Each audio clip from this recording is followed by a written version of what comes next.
Hello student, welcome to Agritech classes. आज मैं कैटेट मॉडल क्वेश्चन पेपर की नेक्स्ट सीरीज लेके आया हूँ, सीरीज नंबर 3। आज मैं बताऊंगा आप लोगों को कि कैटेट में किस टाइप के क्वेश्चन आते हैं और क्या क्वेश्चन आ सकते हैं। उन क्वेश्चन के बारे में हम डिस्कस करेंगे। आप लोगों को अच्छे क्वेश्चन हम प्रोवाइड करवा रहे हैं। अगर आपने पहली की वीडियो आपने नहीं देखी है तो जाके प्लेलिस्ट में और हमारे चैनल पे जाके उसको सारी वीडियो को देखिए, क्योंकि सारी वीडियो जो भी पड़ी हुई है एग्रीकल्चर से रिलेटेड, वो कैटेट एग्ज़ाम या एग्रीकल्चर के कोई भी एग्ज़ाम हो सबके लिए हेल्पफुल है। इसलिए आप सारी वीडियो देखें।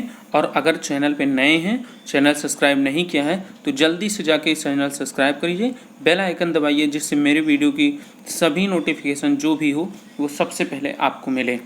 ये वीडियो बहुत ही हेल्पफुल होने वाली है, बहुत ही अच्छी वीडियो है, तो आप लोग इसको बिना स्किप किए हुए पूरा वीडियो देखिए। चलिए स्टार्ट करते हैं video. CATET model question paper का ये 3rd पेपर है, जिसमें फर्स्ट क्वेश्चन हम करेंगे। पुडलिंग क्रिया की जाती है। पुडलिंग क्या है आप लोगों को पता है? अगर नहीं पता तो मैं बताता हूँ पुडलिंग क्या है। पुडलिंग होता है धान की खेती में, जब धान लगाया जाता है उसके बाद हम उस पर पाटा चलाते हैं घास खत्म करने के लिए, वो क्रिया क्या कहलाती है? पुडनिंग। तो इसका सही जो ऑप्शन होगा वो ऑप्शन है इसमें गेहूं में, धान में, कपास में, चने में। तो सही जो ऑप्शन होगा वो किस में होगा? धान में।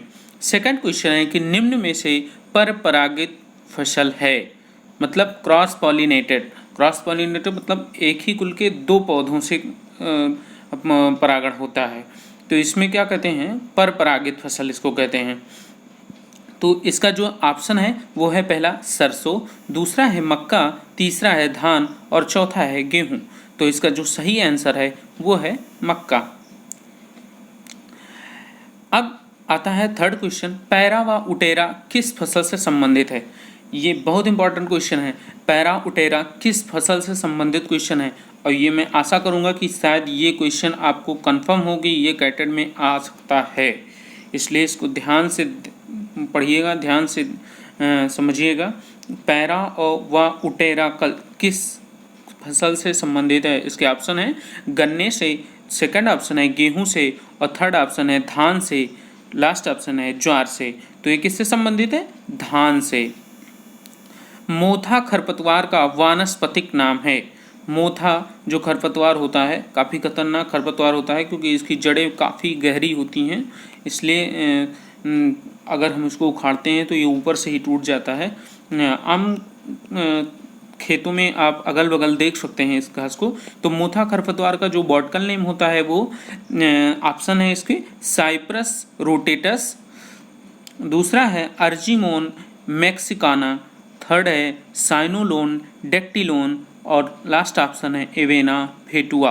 तो इसका जो सही ऑप्शन है वो है ऑप्शन ए साइप्रस रोटेटस। नेक्स्ट देखते हैं कि गेहूं का परीक्षण भार होता है। गेहूं का परीक्षण भार मतलब टेस्ट वेट। टेस्ट वेट क्या है आप लोग अगर नहीं जानते हैं तो मैं बता रहा हूं आपको। टेस्ट वेट वो होता है कि गेहूं के या किसी भी दाने का 1000 दाने का भार, उसको हम क्या कहते हैं? टेस्ट वेट कहते हैं। तो गेहूं का परीक्षण भार क्या होगा? ऑप्शन है इसके 2 ग्राम, 10 ग्राम, 25 ग्राम और 40 ग्राम। तो इसका जो सही ऑप्शन है वो है 40 ग्राम। और अगर आपको पूछता है गेहूं के मामा का टेस्ट वेट या फेलेरिस माइनर जो उसका बॉटकल नेम है उसका अगर पूछता है तो उसका होता है 2 ग्राम। नेक्स्ट क्वेश्चन देखेंगे कि ग्लोबल वार्मिंग के मुख्यतः जिम्मेदार गैस कौन सी है? ग्लोबल वार्मिंग जो आप देखते हैं इन्वायरमेंट ज़्यादा चेंज हो रहा है या ज़्यादा गर्म हो रहा है, या टाइम टू टाइम सारी चीज़ें नहीं हो रही हैं जैसे पहले होती थी, तो ये ग्लोबल वार्मिंग का इफ़ेक्ट है। तो इसके ऑप्शन है पहला है N2O, CO2, CO और मीथेन। तो इसका जो सही ऑप्शन है वो है CO2। SSP उर्वरक में सल्फर की मात्रा। देखिए ये समझने वाला क्वेश्चन है। SSP मतलब होता है सिंगल सुपर फास्फेट। इसके 3 पार्ट आते हैं, पहला सिंगल सुपर फास्फेट, दूसरा डबल सुपर फास्फेट और ट्रिपल सुपर फास्फेट। तो इसका जो सही ऑप्शन होगा, ये ऑप्शन हम देखेंगे पहले। इसका पहला ऑप्शन है 19%, दूसरा ऑप्शन है 12%, तीसरा ऑप्शन है 21% और चौथा है 16%। तो इसका जो सही जवाब होगा वो होगा 12%। नेक्स्ट क्वेश्चन देखेंगे कि भारत में मुख्यतः कौन सा फास्फोरस प्रयोग में लाया जाता है। ये फर्टिलाइजर के तहत क्वेश्चन है जो इम्पॉर्टेंट भी हो सकता है आपके लिए और आपकी जानकारी के लिए भी अच्छा हो सकता है।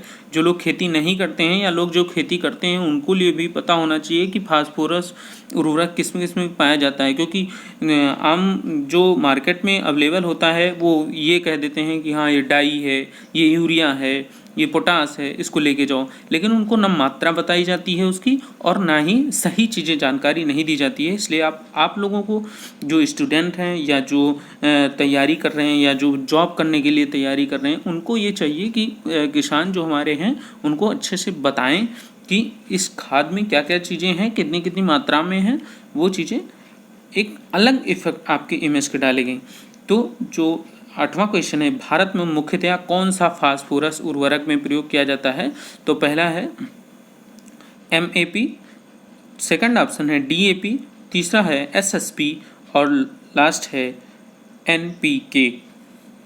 तो इसका जो सही ऑप्शन है वो है B, DAP, di ammonium phosphate. Next question है कि गेहूं की बुआई हेतु बौनी किस्मों में बीज की गहराई रखते हैं। गेहूं की जो बौनी किस्म होती है उसकी जब हम बुआई करते हैं तो उसका डेप्थ कितना रखते हैं, गहराई कितना रखते हैं। तो उसके ऑप्शन है 10 सेंटीमीटर, 7 से 8 सेंटीमीटर, 4 से 5 सेंटीमीटर और लास्ट ऑप्शन है 2 से 3 सेंटीमीटर। तो इसके जो सही जवाब है वो है 4 से 5 सेंटीमीटर। नेक्स्ट क्वेश्चन है कि गेहूं के लिए नाइट्रोजन युक्त उर्वरक जो बायो फर्टिलाइजर काम में लेते हैं।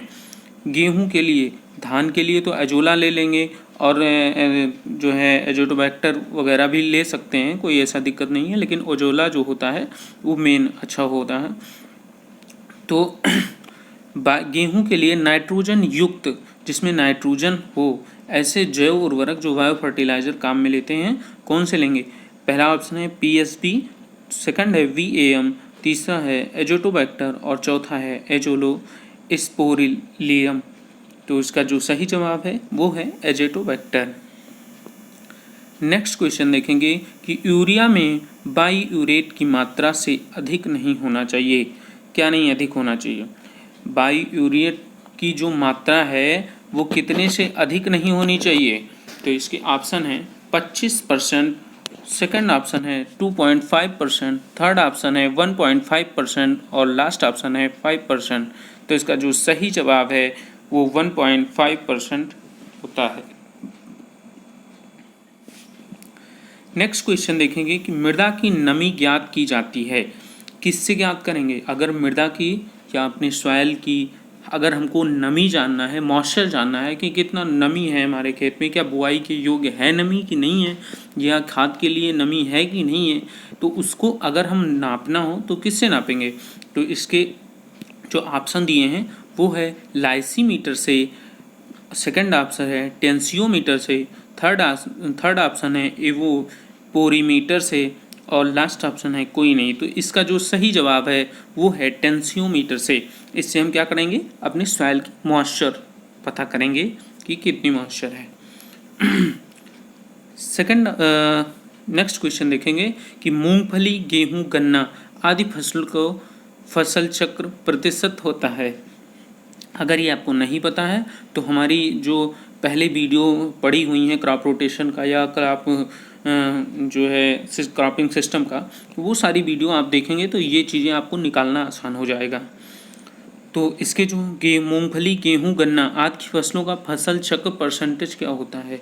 तो इसके ऑप्शन है 100%, सेकंड ऑप्शन है 150% और थर्ड ऑप्शन है 200% और लास्ट ऑप्शन है 250%। तो इसका जो सही जवाब है वो है 150%।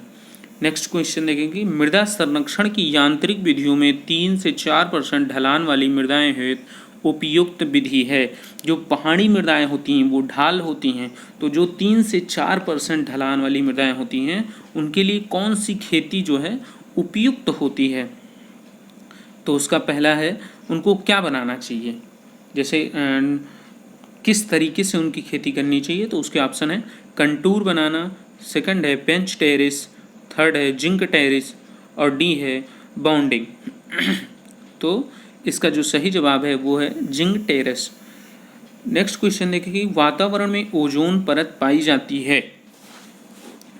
चलिए, ये वातावरण के जो मंडल होते हैं, जो भी 4-5 जो भी मंडल होते हैं, उनमें वातावरण में ओजोन परत किस लेयर पे पाई जाती है। ओजोन लेयर वो लेयर होती है जो सूर्य के प्रकाश को अपने ऊपर लेके और फिर रिटर्न कर देती है, उससे जो छनके हमको लाइट मिलती है या सूर्य का प्रकाश मिलता है वो आता है। तो ये ओजोन परत होना बहुत ही आवश्यक है। अगर ओजोन परत नहीं होगी तो इतनी ज़्यादा गर्मी पड़ेगी कि आपको और पूरी दुनिया को बहुत ज़्यादा नुकसान हो सकता है।